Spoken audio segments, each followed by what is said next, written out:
जब एक एसएसपी को बंधक बना के आदमी छिड़वा लिया तो जेल वार्डन क्या करेंगे भाई? वहां तो एक अमृतपाल बदमाश आया था, जेल में तो सैकड़े बंद हैं। और वो ये किसी देसी कोई टट्टू नहीं है जिसकी ये सरकार सवारी कर लेगी।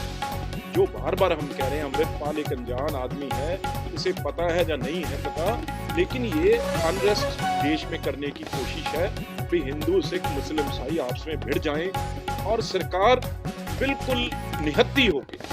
तो इसलिए जेलों में भी जो जेल वार्डन थे, जब एक एसएसपी को बंधक बना के आदमी छिड़वा लिया तो जेल वार्डन क्या करेंगे? अमृतपाल जैसा कोई खड़ा होगा और गुरु ग्रंथ साहब जी को आगे लगाएगा और कहेगा ये चीज तो मुझे पसंद नहीं है भाई, मैं नहीं चाहता, मैं तो चाहता हूँ यहाँ खालिस्तान बने। तो इसलिए सरकार कहीं ना कहीं अनजान सरकार आ गई, कमजोर सरकार आ गई कि लोग जिनके हाथों में वेपन है, असला है, वो सीधा एक एसएसपी के ऑफिस में जाते हैं। उसका आज 10 दिन से ऊपर हो गए, गवर्नमेंट एफआईआर नहीं कर सकी। आप बताओ, जब वो बात हो रही थी सिक्योरिटी की, भी पंजाब में तो भाई पुलिस का राज ही नहीं है, वहां तो पुलिस जो टोटल लॉ एंड ऑर्डर उनके हाथ। हालात बिल्कुल होंगे ही होंगे, क्योंकि मैं पहले भी कह चुका हूं, पंजाब की जो सवारी है वो शेर की सवारी है। तो वो सवारी मतलब सरकार, जिसकी भी सरकार होती है, ये पंजाब एक बॉर्डर डिस्ट्रिक्ट है, एक माइनॉरिटी स्टेट है, इसे बहुत हैंडल जो है वो ध्यान से करना पड़ेगा।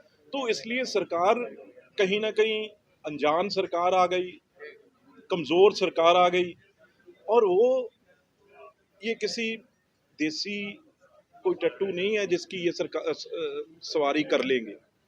तो इसलिए कहीं ना कहीं जब ये एक नौजवान लड़का आया जिसका नाम अमृतपाल है, वो कैसा भी काम कर रहा था नहीं कर रहा था, मैं उस पर जाना नहीं चाहता, लेकिन वो सीधा इकट्ठे करके लोग जिनके हाथों में वेपन है, असला है, वो सीधा एक एसएसपी के ऑफिस में जाते हैं। और एसएसपी ऐसे बैठा है और उसके 100 लोग इस तालिबान के तरीके से वेपन लेके और एसएसपी को सीधा डिक्टेट कर रहे हैं भी अगर 1 घंटे के अंदर हमारा आदमी नहीं छोड़ा तो हम पंजाब में आग लगा देंगे। उसी आधे घंटे के अंदर अंदर ऑर्डर हो जाते हैं। वो एक मंत्री हैं पंजाब सरकार के, वैसे कद काट के बहुत लंबे हैं वो, उन्होंने स्टेटमेंट दी है भाई हम जिस दिन इन्वेस्ट पंजाब था, जहां सीएम साहब भी थे और हमारी सारी कैबिनेट थी, वहां हमने डीजीपी को इंस्ट्रक्शंस दी हैं भाई बिल्कुल उसे छोड़ा जाए। और जिसने पुलिस को, एक एसपी ओलंपियन है वो युवराज सिंह, और वो आज न्याय के लिए तरस रहा है, जिसके मोढे पे शेर बैठते हैं एसपी, और उसको अंधे भाव उसके सिर पे कृपानों से वार किया गया, वो हॉस्पिटल में पड़ा है। 8 कांस्टेबल अलग अलग हॉस्पिटल में कह रहे हैं भी हमसे सारे हथियार ले लिए गए और निहत्ते करके जो ये गुंडे आए थे उनसे हमें पटवाया गया। उसका आज 10 दिन से ऊपर हो गए, गवर्नमेंट एफआईआर नहीं कर सकी। आप बताओ, आपको कोई पीट जाए, आपको कोई मार जाए, किसी के घर में घुस के मारे, ये तो पुलिस स्टेशन के अंदर मारा है। पुलिस स्टेशन के अंदर ये टेररिज्म के टाइम में कभी नहीं हुआ। और कमजोर सरकार इतनी भी वो आज तक एफआईआर दर्ज ना करे। और उसके बाद हर एक गली के गुंडे का भी हौसला बढ़ गया, क्योंकि पुलिस आज पीछे हट गई। पुलिस ने जब देखा भी सरकार हमारे साथ नहीं है, तो पुलिस बिल्कुल आज अंदर घुस चुकी है डर डर के, क्योंकि सरकार का कंट्रोल नहीं है।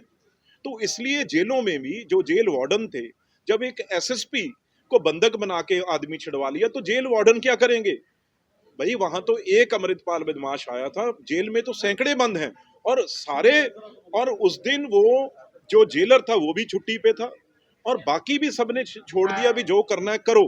तो उन्होंने, पुलिस वाले भी सामने हैं, लोग मरे भी पड़े, बता रहे हैं भी हमने ये मार दिया, और उस टाइम वीडियो बना रहे हैं। ये काम बहुत आगे हालात खराब होंगे।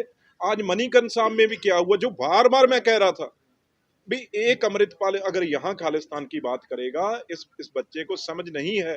सारे देश में हमारे चाहे वो लखनऊ हो, चाहे वो बॉम्बे हो, चाहे वो कानपुर हो, चाहे वो दिल्ली हो, हर जगह सिख हैं। और सिख वहां पे एक एक जगह 20-20, 30-30 गुरुद्वारा है हर हर शहर में, और वहां पे राज कर रहे हैं हमारे पंजाबी और सिख।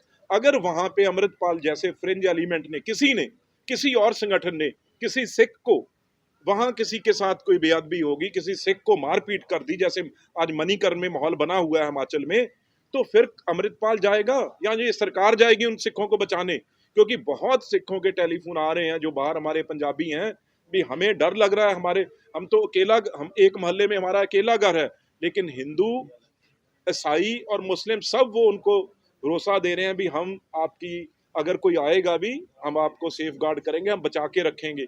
पर ये बड़ा एक एजेंसियों का काम है, जो बार बार हम कह रहे हैं अमृतपाल एक अनजान आदमी है, इसे पता है या नहीं है पता, लेकिन ये अनरेस्ट देश में करने की कोशिश है भी हिंदू सिख मुस्लिम ईसाई आपस में भिड़ जाएं, और सरकार बिल्कुल निहत्ती होके, सरकार बिल्कुल हाथ पे हाथ धरी बैठी है, सरकार का कोई कंट्रोल नहीं है। मैं तो यहाँ हमारे अभी सीएलपी लीडर बोले भी हैं इस पे, वारिस पंजाब की उन्होंने बात की है, वारिस पंजाब ने काम करना है भाई, ड्रग छुड़वाओ अच्छा काम है, आप अमृत छिकवारे अच्छा काम है, लेकिन ये क्या काम करे अनारकी वाला? तो इसलिए कंप्लीट लॉ एंड ऑर्डर जो है वो फेल है। इसीलिए ये G20 वाले सवाल उठे हैं सरकार को भी, इस पे हम सब इकट्ठे हैं। G20 बिल्कुल भी पंजाब में से जाना नहीं चाहिए, ये G20 यहाँ होना चाहिए। पर वो किसी ने ये वहां पे बात कही, जब वो बात हो रही थी सिक्योरिटी की, भी पंजाब में तो भाई पुलिस का राज ही नहीं है, वहां तो पुलिस जो टोटल लॉ एंड ऑर्डर उनके हाथ से निकल चुका है। कल को उन्होंने किसी ने बात की भी अमृतपाल कल को गुरु महाराज गुरु ग्रंथ साहब को आगे लगाएगा और वो कहेगा भाई मुझे तो G20 हट यहाँ से नहीं, मैं चाहता भी G20 अमृतसर शहर में हो, और वो फिर उसी तरीके से लोग लेके आ जाए, तो पुलिस तो सरेंडर की हुई है। ये बात वहां पे जरूर उठी है, जिसको हम ये विश्वास दिलाते हैं भी पंजाब के लोग ऐसी कोई बात यहाँ होने नहीं देंगे।